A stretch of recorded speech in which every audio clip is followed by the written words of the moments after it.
élire, enfin en tout cas donner sa voix à l'un ou à l'autre n'est pas sans effet, n'est pas forcément inutile. C'est-à-dire qu'il y a un intérêt, je vois un intérêt secondaire, mais donc non nul, un intérêt secondaire à désigner quelqu'un plutôt qu'un autre. Quand vous donnez vos voix à quelqu'un, vous l'encouragez si vous trouvez qu'il est valeureux, indépendamment du système de domination qui est contestable et tyrannique. Il y a quand même des gens qui se donnent du mal et qui sont plus valeureux que d'autres. Les candidats à l'élection et les élus ne sont pas équivalents, ils ne sont pas les mêmes. Donc même s'il y en a que vous trouvez imparfaits mais quand même relativement valeureux, ce n'est pas absurde de leur donner une voix pour leur donner du courage, quoi. En plus, vous leur donnez de l'argent parce que l'État va leur donner quelques euros pour chaque voix. Ce que je voudrais savoir, c'est pourquoi prendre parti pour le RIC et pourquoi pas directement prendre parti pour le Frexit, qui est une composante majeure pour obtenir justement tout ce qui est démocratie directe. À mon avis, le RIC est infiniment plus important que le Frexit, parce que le RIC institue notre souveraineté, alors que le Frexit, non.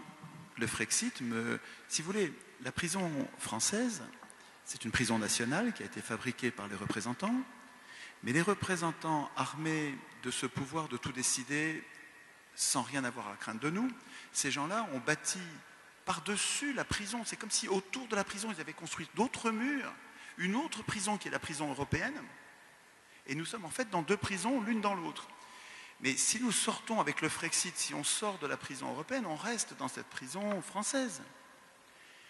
Alors qu'avec le RIC, et je répète qu'il n'est pas question de le demander aux élus, les élus ne nous donneront jamais. Avec le RIC, institué par nous-mêmes, écrit par nous-mêmes, EPNM, avec le RIC écrit par nous-mêmes, on institue la souveraineté, c'est-à-dire beaucoup plus largement le pouvoir de décider, et de décider, si on veut, de sortir de l'Union européenne. On fera le Frexit par RIC, c'est tout, et on fera tout le reste aussi. Donc ça me paraît plus important, prioritaire et plus important de se battre pour le RIC que pour le Frexit. Surtout que le Frexit, que je vois apparaître souvent dans les médias, ou en tout cas quand il est défendu, il passe par l'article 50. Alors l'article 50 consiste à demander à nos maîtres, enfin à nos alliés européens, leur demander est-ce que vous voulez bien qu'on sorte, et puis vous regardez les Anglais, ça fait des années qu'ils sont en train de négocier, de se faire plumer. Il y a d'autres façons de sortir qu'avec l'article 50. L'article 50, il est légaliste, il respecte la loi. Donc c'est une solution qui est imaginée par quelqu'un qui est légaliste. Mais on pourrait très bien imaginer de dénoncer le traité, mais il y a plein de traités qui ont été dénoncés. C'est une banalité de dénoncer les traités. Bon, c'est pas bien de dénoncer un traité parce qu'on s'était engagé et là on se retire. Ouais, mais on se retire en même temps. Les traités européens nous promettaient la justice sociale, la prospérité économique, toutes sortes de miracles merveilleux qui n'ont pas eu lieu. Et donc on est fondé à dire, écoutez, vous êtes gentils, mais le contrat il n'a pas marché, on se barre. Et donc par Frexit, on pourrait dénoncer le traité, ça irait plus vite que par l'article 50. Donc le RIC est bien sûr très prioritaire à mon avis, parce qu'il nous donnerait le Frexit et bien d'autres choses encore. Surtout que le Frexit, que je vois apparaître souvent dans les médias, ou en tout cas quand il est défendu, il passe par l'article 50. Alors l'article 50 consiste à demander à nos maîtres, enfin à nos alliés européens, leur demander est-ce que vous voulez bien qu'on sorte, et puis vous regardez les Anglais, ça fait des années qu'ils sont en train de négocier, de se faire plumer. Il y a d'autres façons de sortir qu'avec l'article 50. L'article 50, il est légaliste, il respecte la loi. Donc c'est une solution qui est imaginée par quelqu'un qui est légaliste. Mais on pourrait très bien imaginer de dénoncer le traité, mais il y a plein de traités qui ont été dénoncés. C'est une banalité de dénoncer les traités. Bon, c'est pas bien de dénoncer un traité parce qu'on s'était engagé et là on se retire. Ouais, mais on se retire en même temps. Les traités européens nous promettaient la justice sociale, la prospérité économique, toutes sortes de miracles merveilleux qui n'ont pas eu lieu. Donc on est fondé à dire, écoutez, vous êtes gentils, mais le contrat il n'a pas marché, on se barre. L'idée du RIC pour faire un Frexit va lui venir très rapidement, à mon avis, très rapidement. Le temps de se faire recaler sur 2 ou 3 RIC importants avec l'Union européenne qui dit non, c'est pas possible, vous avez c'est pas possible, et ben on va décider de se barrer. À mon avis, le RIC nous donnera le Frexit avant longtemps. Et donc, dans le RIC écrit par nous-mêmes, je vais te lire un alinéa d'articles que nous écrirons, parce qu'on sait bien que les médias sont capables de nous mettre, les médias des riches sont capables de nous mettre la tête à l'envers et de nous conduire à voter contre nos intérêts, sottement. Ça, c'est un article de constitution d'origine populaire. Vous pourriez écrire quelque chose d'équivalent avec d'autres mots, mais d'équivalent.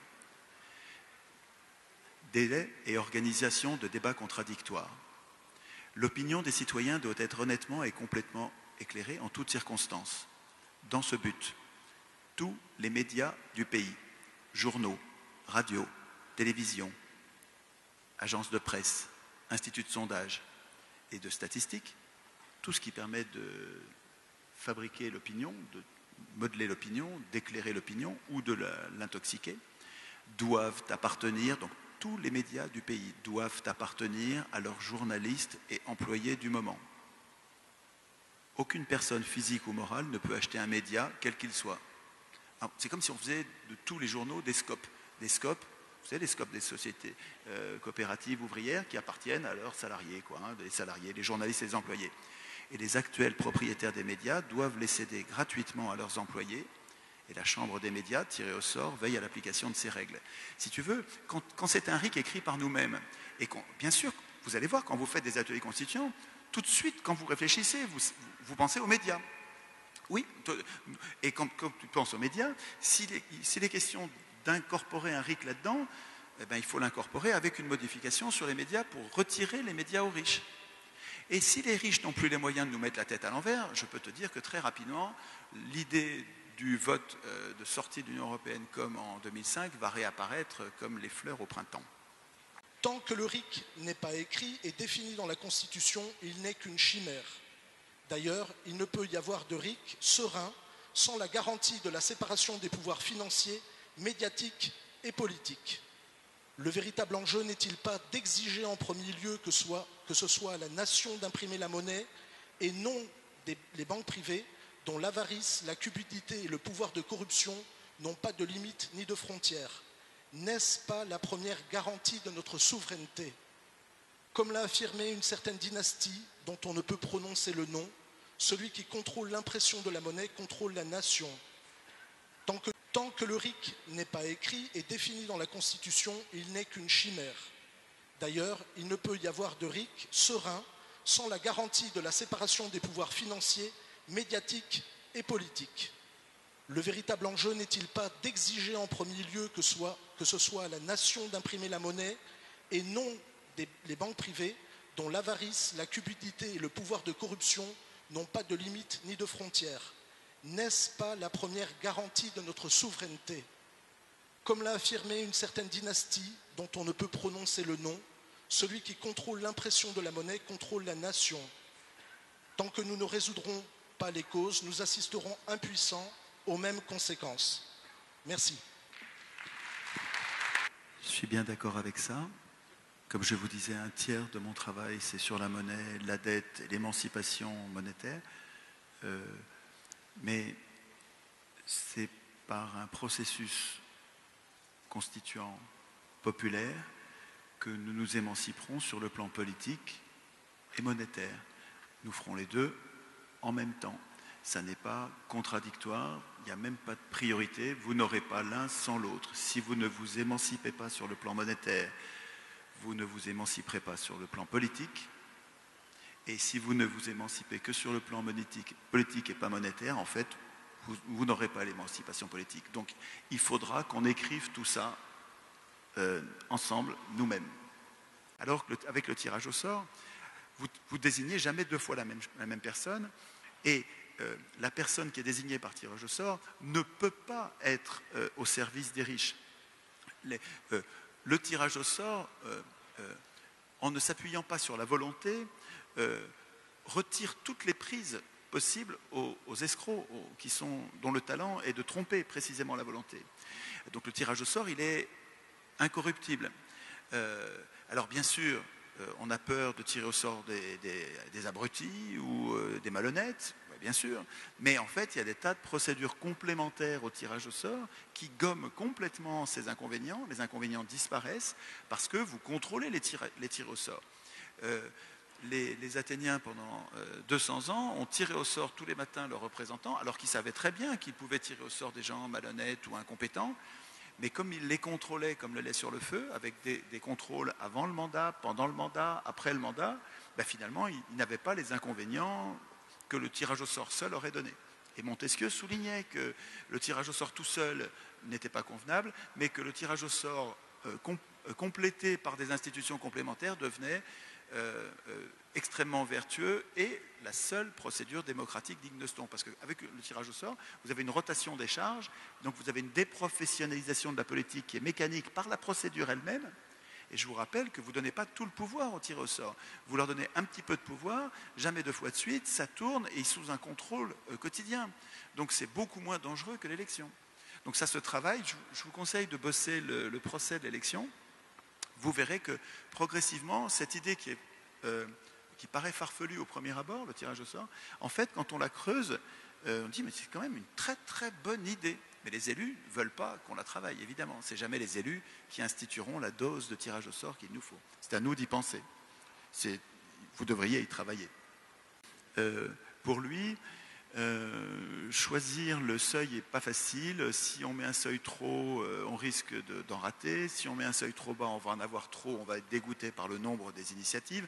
Lui, et ça se défend tout à fait, mais ça va être à vous d'y réfléchir dans vos ateliers constituants, mais après avoir découvert cette proposition, je pense que vous allez sûrement l'intégrer.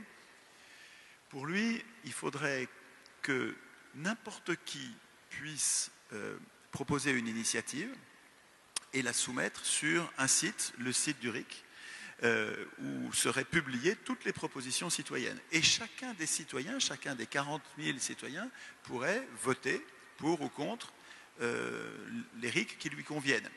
Et se dégagerait ainsi progressivement sur le site des RIC les meilleurs des RIC, les RIC que nous préférons.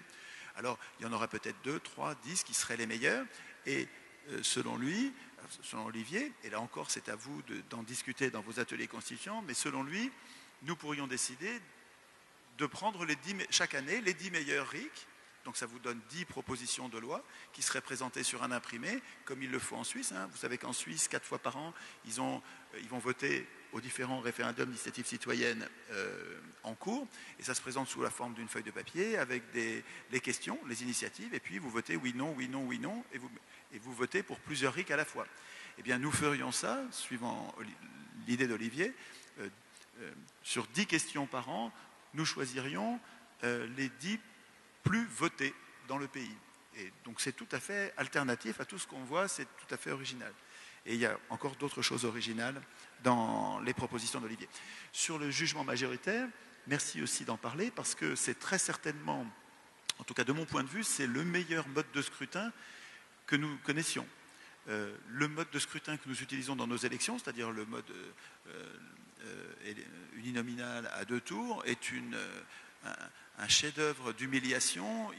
Il nous condamne à donner toutes nos voix à un bonhomme que nous n'avons même pas choisi et de n'en donner aucune à tous les autres, ce qui est une caricature, alors qu'en fait notre jugement est toujours beaucoup plus nuancé. On voudrait dire celui-là c'est celui que je préfère, je lui donnerai une bonne note, et celui-là je lui donnerai une note un peu moins bonne, et celui-là j'ai très peur de lui, je lui donnerai une note négative. Ça, ce serait un jugement beaucoup plus nuancé, et c'est ce que le vote majoritaire permet de faire. Le vote majoritaire nous demande non pas de donner toutes nos voix à quelqu'un, de dire lui je veux, c'est le roi. Ça nous permet de dire, de donner des notes à chacune des propositions. Concrètement, pour arriver au RIC, comment faire?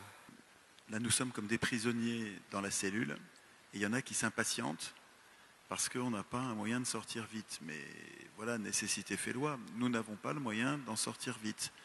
Il faut qu'on soit nombreux pour être légitimes à changer de système. On n'est pas assez nombreux, et donc la priorité, c'est de devenir plus nombreux. La solution, enfin l'action concrète décrite tout à l'heure par Patricia de Carcassonne en colère est absolument remarquable. ce questionnaire qui ne passe pas par Internet, qui demande donc un contact physique, réel, avec les gens qu'on va voir, à qui on fait signer le questionnaire, et qui demande parfois 1 heure à le signer, est un vecteur de contamination démocratique tout à fait remarquable et très efficace. Si dans chaque commune, les gilets jaunes se mettent en tête d'aller parler avec ceux qui ne sont pas encore gilets jaunes sur le fondement de leurs revendications, en essayant de chercher dans la liste des 67 questions, les questions qui sont les plus importantes, et en prenant le soin d'insister sur le fait que le RIC leur donnera accès mécaniquement à tout le reste, tout ce qu'ils veulent, plus le reste, ce travail-là consiste concrètement à devenir plus nombreux et donc à devenir progressivement, bientôt, légitime à tout changer. Au passage, il me semble que dans les actions concrètes pour devenir nombreux à vouloir le RIC, il y a le fait de ne pas bloquer les gens. Je comprends que dans une logique traditionnelle d'opposition de type syndical entre les patrons et les ouvriers, on soit tenté de tout bloquer pour obtenir un rapport de force et obtenir une mesure de type législatif immédiate. Mais ici, ce qui se passe, c'est qu'on a un mouvement historique d'éducation populaire constituante jamais vu et qui a besoin de temps pour se développer, qui ne pourra déboucher que si on est très nombreux, et donc on a besoin du temps pour que ça se développe, et qu'il faut que ça se développe en restant populaire, puisqu'on a besoin qu'il y ait de plus en plus de gens qui nous rejoignent, et ils ne nous rejoindront pas si on est impopulaire. Il est donc tout à fait, à mon avis, tout à fait improductif de choisir des actions qui gênent les gens. Les opérations escargots, les blocages. Même quand on fait le sondage, il faut faire le sondage en demandant aux gens, mais sans ralentir les autres. Si on les ralentit, si on enquiquine les gens, très rapidement, l'ensemble de la population dont nous avons besoin. N'oubliez pas que l'élection de candidats parmi les gens qu'on peut aider donne le pouvoir à ceux qui ont les moyens d'aider. Donc je pense que les Gilets jaunes vont avoir du mal à aider autant leurs candidats que les riches. Donc peut-être que je me trompe et c'est bien d'essayer. Là, on a besoin d'une biodiversité des résistances. Les meilleures résistances vont marcher, les moins bonnes non. Mais bon, s'émanciper par l'élection... Je soutiens bon nombre de vos idées, très franchement. Mais simplement, évitez de stigmatiser tout le temps, de dire tout est noir, tout est blanc. Parce qu'à vous entendre, on a peur aussi de tout le temps de se dire mais ce qu'on voit c'est tout le temps de la merde. Alors qu'on parle de vous, et des fois en bien. J'entends ça et je vous demande pardon pour, c'est vrai, de temps en temps, mes outrances. De temps en temps, je suis tellement exaspéré et dégoûté que je crie et je deviens outrancier. Je ne suis pas seul, tout le monde fait ça. Les journalistes aussi. Quand les journalistes me traitent de ceci ou cela, c'est de l'outrance absolue, c'est les choses mises à l'envers. Donc ça nous arrive à tous, quand on est en colère, quand on a du ressentiment, d'avoir des mots qui dépassent notre pensée. Et c'est vrai que quand on le reconsidère, on peut en venir à le regretter.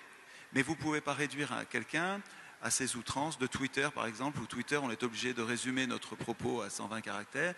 120 caractères, vous ne pouvez pas nuancer votre pensée, vous êtes obligé de dire de façon souvent caricaturale votre pensée parce que vous n'avez pas la place.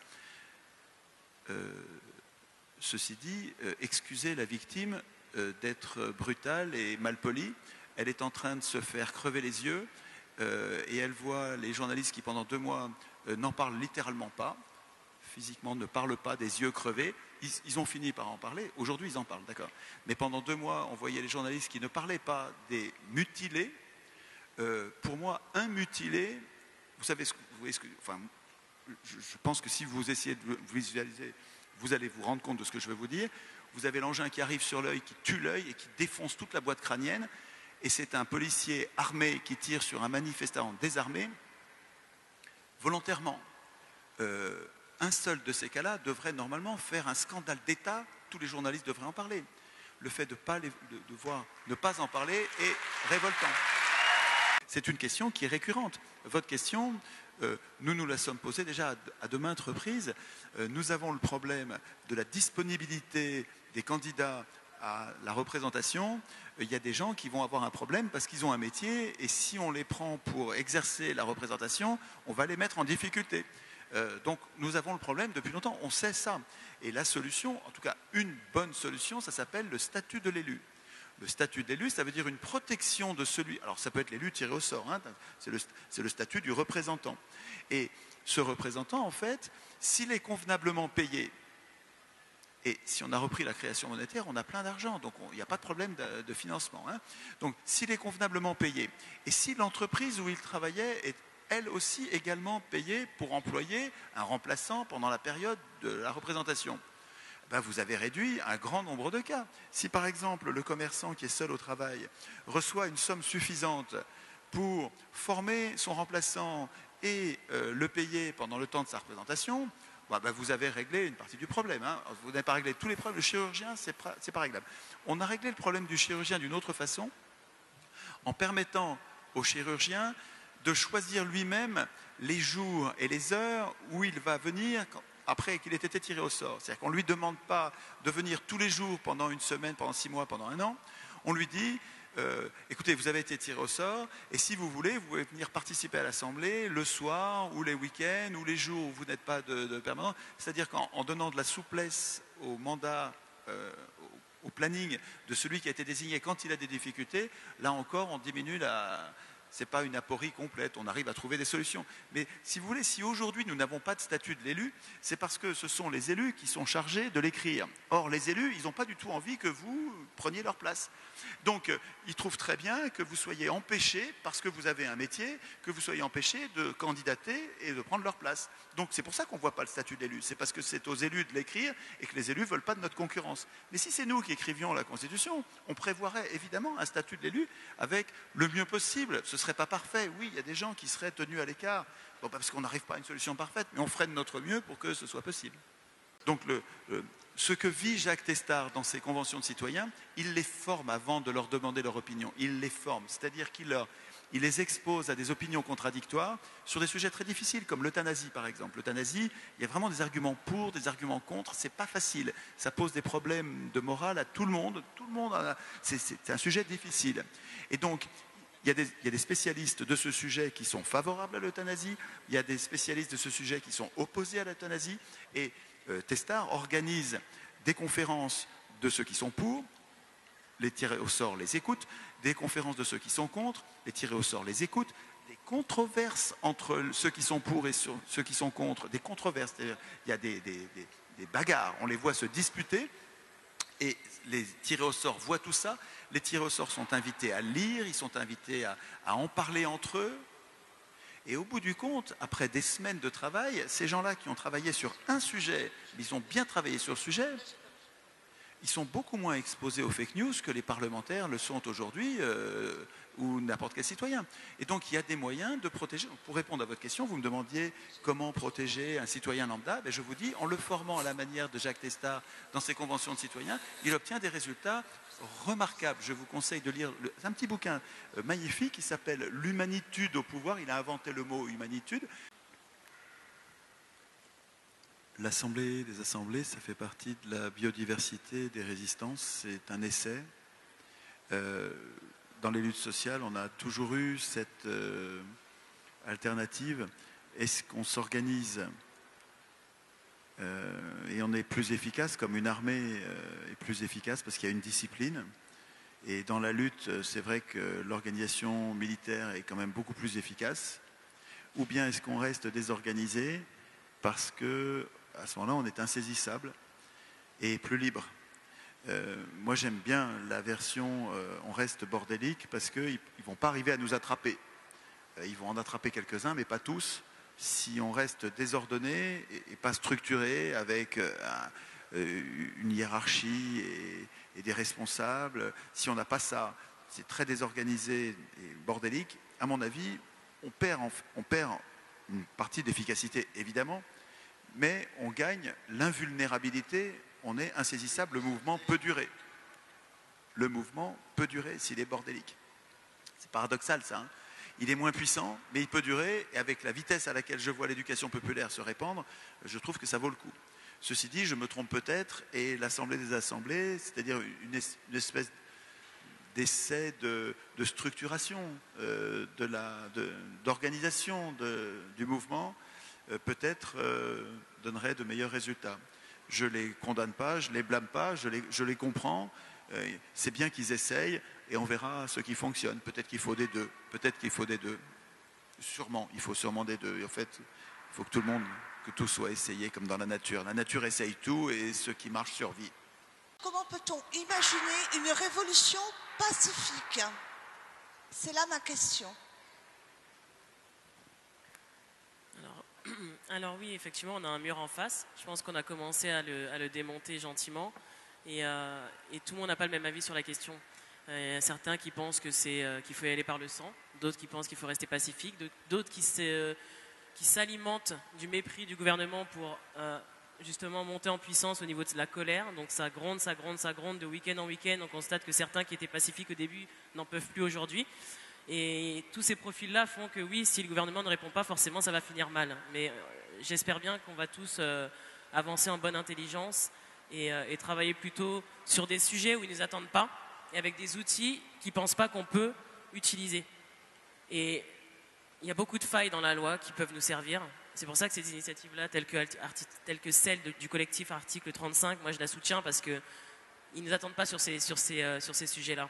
Ils pensent qu'on est juste tout bête à marcher dans la rue tous les dimanches ou tous les samedis. Voilà ce qu'ils pensent de nous.